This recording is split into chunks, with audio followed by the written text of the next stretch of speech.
Hello friends, welcome back to my channel. दोस्तों आज की इस वीडियो में मैं आपको बताने वाला हूं दोस्तों, अगर आपके पास विंडोज़ 10 में या फिर विंडोज़ 11 में ये एरर आ रहा है wifi does not have valid IP configuration, तो आप इस एरर को कैसे इजीली रिमूव कर सकते हैं। तो बहुत सिंपल स्टेप है, आप इस स्टेप को फॉलो कीजिए।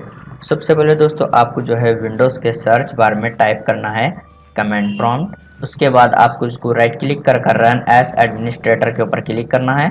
फिर दोस्तों आपको जो है यहाँ पर इस तरीके से टाइप कर इंटर प्रेस कर देना है। उसके बाद आपको यहाँ पर एक और कमांड जो है टाइप कर देना है।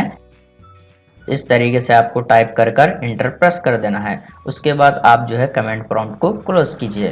फिर दोस्तों आपको स्टार्ट मेनू के ऊपर राइट क्लिक करना है। उसके बाद आपको यहाँ पर डिवाइस मैनेजर पर क्लिक करना है। फिर आप यहाँ पर देख सकते हैं नेटवर्क एडाप्टर का ऑप्शन है, आप इसको डबल क्लिक कर ये ऑप्शन को एक्सटेंड कीजिए। उसके बाद आपको यहाँ पर नेटवर्क एडाप्टर के ड्राइवर को सेलेक्ट करना है, राइट क्लिक कर अपडेट ड्राइवर पर क्लिक कीजिए। फिर यहाँ पर सर्च ऑटोमेटिकली फॉर ड्राइवर्स पर क्लिक कीजिए। उसके बाद आप यहाँ पर से इसको क्लोज कीजिए। फिर से आपको सेलेक्ट कर राइट क्लिक करना है, अपडेट ड्राइवर पर क्लिक करना है। उसके बाद यहाँ पर browse my computer for drivers इस वाले ऑप्शन को सेलेक्ट कीजिए और यहाँ पर आप let me pick from a list इस वाले ऑप्शन को सेलेक्ट कर आपको यहाँ पर वाईफाई के ड्राइवर जो है शो हो जाएंगे। आप इसको सेलेक्ट कीजिए, नेक्स्ट के ऊपर क्लिक कीजिए। तो आप यहाँ पर देख सकते हैं ये प्रोसेस हो रहा है, तो प्रोसेस कंप्लीट होने तक आप थोड़ा सा वेट कीजिए।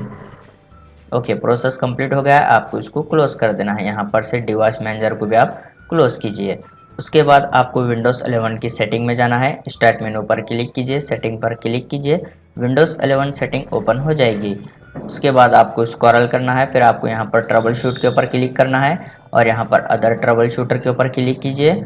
उसके बाद आपको स्क्रॉल करना है। उसके बाद आप यहाँ पर देख सकते हैं नेटवर्क अडाप्टर, तो आपको यहाँ पर रन के ऊपर क्लिक करना है। तो आप यहाँ पर देख सकते हैं डिटेक्टिंग प्रॉब्लम्स, तो आप थोड़ा सा वेट कीजिए ये प्रोसेस कंप्लीट होने तक। उसके बाद आप यहाँ पर ऑल नेटवर्क अडाप्टर को जो है सेलेक्ट कीजिए, नेक्स्ट के ऊपर आपको क्लिक करना है। उसके बाद आप यहाँ पर थोड़ा सा वेट कीजिए ये भी प्रोसेस कंप्लीट होने तक। फिर दोस्तों आपको यहाँ पर इसको क्लोज कर देना है। उसके बाद आपको जो है यहाँ पर नेटवर्क एंड इंटरनेट के ऑप्शन पर आपको क्लिक करना है। उसके बाद आप स्क्रॉल कीजिए, फिर आपको यहाँ पर एडवांस नेटवर्क सेटिंग इस पर क्लिक कीजिए।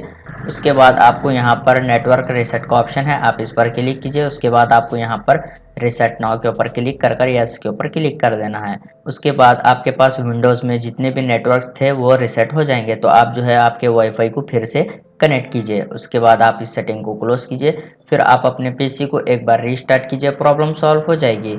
उम्मीद है आपको वीडियो पसंद आया तो प्लीज़ लाइक कर देना और इसी तरह के वीडियोस देखने के लिए चैनल को सब्सक्राइब कीजिए।